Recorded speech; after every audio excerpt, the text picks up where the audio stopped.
بسم اللہ الرحمن الرحیم۔ السلام علیکم۔ قدرت اللہ صاحب کہتے ہیں کہ ملتان کا ایک مشہور زمانہ گاؤں زمین نگر کا ایک چھوٹا سا غریب اور چٹا ان پڑھ کسان جس کا نام غلام نبی تھا، شہر کے ایک دکاندار سے گھر کا راشن خرید کر لے جاتا تھا اور اس کے بدلے میں دکاندار اس کسان سے مکھن خریدتا تھا۔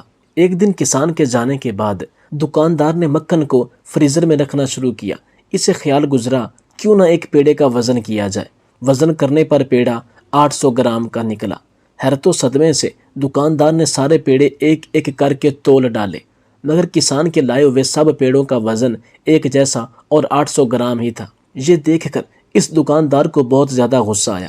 اس کا بس نہیں چل رہا تھا کہ یہ کسان کو ڈھونڈ کر اس کا قتل کر دے۔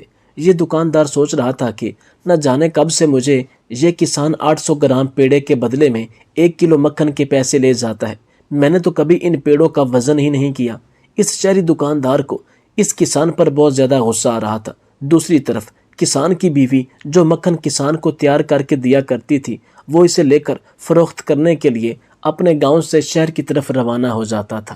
یہ مکھن گول پیڑوں کی شکل میں بنا ہوا تھا اور ہر پیڑے کا وزن 1 کلو تھا۔ شہر میں کسان نے اس مکھن کو حسب معمول ایک دکاندار کے ہاتھوں فروخت کیا اور دکاندار سے چائے کی پتی، چینی، تیل اور صابن وغیرہ خرید کر واپس اپنے گاؤں کی طرف روانہ ہو گیا۔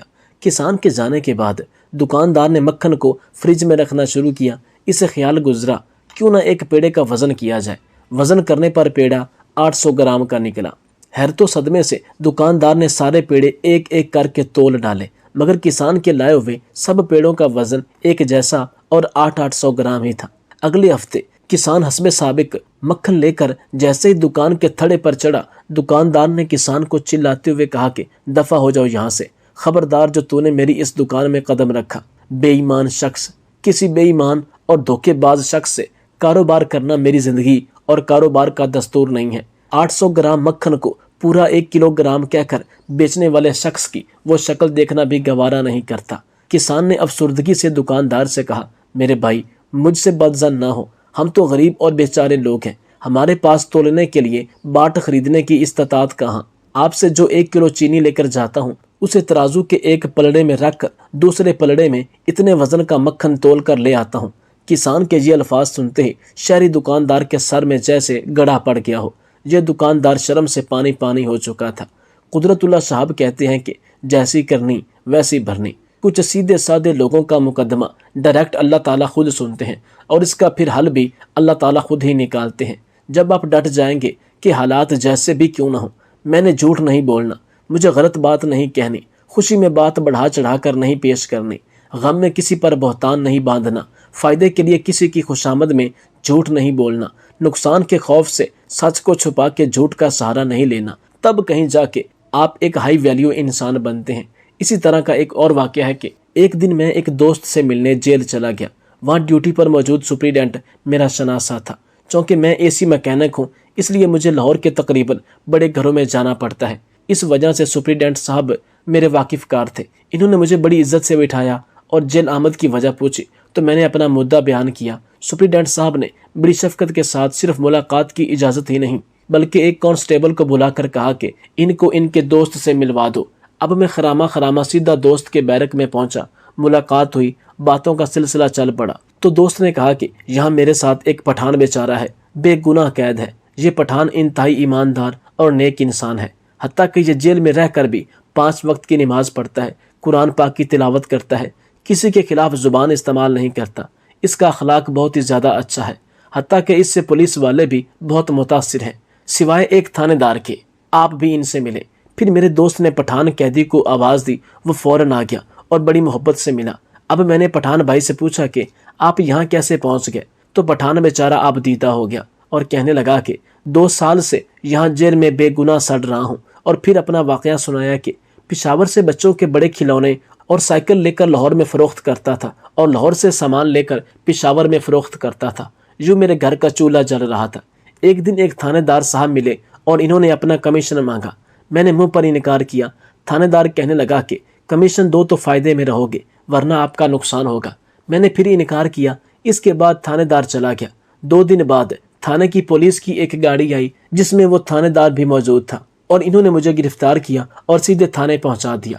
تھانہ پہنچ کر تھانے دار نے میرے خلاف پرچہ کروایا کہ اس سے 1 کلو چرس اور 1 کلو افیون برآمد ہوئی ہے۔ مقدمہ عدالت میں چلا گیا، مجھے ریمانڈ پورا ہونے پر جیل بھیج دیا گیا۔ تب سے لے کر اب تک 2 سال ہوئے ہیں میں جیل میں ہوں، غریب آدمی ہوں، چھوٹے چھوٹے بچے ہیں، وکیل کے اخراجات قرض لے کر ادا کر رہا ہوں۔ یہ سارا واقعہ سن کر میں بہت دکھی ہوا اور تھوڑی دیر خاموشی اختیار کی۔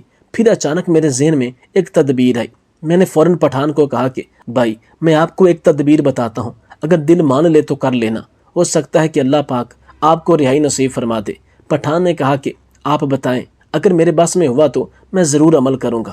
میں نے کہا کہ اس دفعہ جب آپ عدالت میں جائیں تو جج کو کہیں کہ اس تھانے دار نے عدالت کو دھوکہ دیا ہے، میرے پاس 1 من چرس تھی اور 1 من افیون، اس تھانے دار نے 1 کلو عدالت میں پیش کی ہے لیکن باقی مال یہ خود بیچ چکا ہے، لہٰذا عدالت سے گزارش ہے کہ اس سے باقی مال بھی برآمد کیا جائے۔ میری یہ تدبیر سن کر وہ تھوڑی دیر سوچ میں پڑ گیا اور پھر تیار ہو گیا۔ اس کے بعد اگلی پیشی پر میں بھی عدالت میں حاضر ہوا۔ پٹھان نے بالکل ایسا ہی کہا جس طرح میں نے اس کو سمجھا دیا تھا۔ اب تھانے دار صاحب بھی عدالت میں موجود تھا۔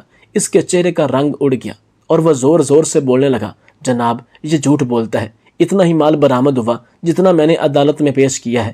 اب پٹھان صاحب کے وکیل نے فوراً اعتراض کیا اور کہا کہ تحقیق کرنا عدالت کا کام ہے، لہٰذا میں گزارش کروں گا کہ میرے موکل کے الزام کی تصدیق کے لیے تھانے دار کو بھی شامل تفتیش کیا جائے۔ اس پر جج صاحب نے تھانے دار کی پیٹی اتروا دی اور پولیس والوں کو حکم دیا کہ اگلی پیشی پر تھانے دار سے باقی مال برآمد کر کے عدالت میں پیش کیا جائے۔ اگلی پیشی سے پہلے تھانے دار نے پٹھان کی منت سماجت شروع کر دی، لیکن اب پٹھان بالکل انکار کرتا رہا۔ بالآخر پٹھان نے کہا کہ فقط ایک صورت ہے کہ آپ بھی عدالت میں اقرار کریں کہ آپ نے مجھے بے گناہ پھنسا دیا تھا، اور پھر میں بھی اقرار کروں گا کہ میں نے بھی جھوٹ بولا تھا، میرے پاس سرے سے کوئی مال تھا ہی نہیں۔ لیکن یہاں پر تھانے دار نے کہا کہ پہلے آپ عدالت میں بیان دیں گے، بعد میں بیان دوں گا۔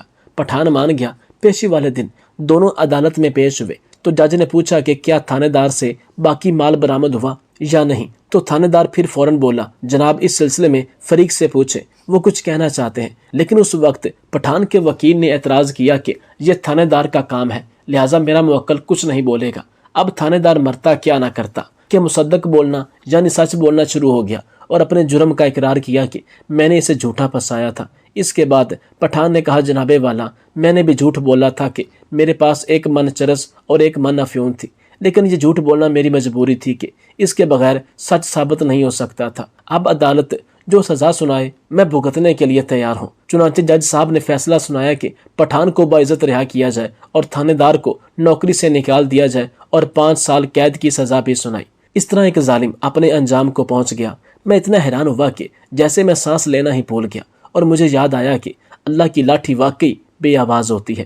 جو کسی کے ساتھ برا کرے گا 90% چانس ہے کہ وہ اپنے کیے کی سزا اس دنیا میں پا لے گا، باقی صرف 10% چانس ایسے ہیں جن کو اللہ تعالیٰ دنیا میں کسی وجہ سے رعایت دے سکتا ہے، لیکن آخرت میں وہ دگنا عذاب جھیلیں گے۔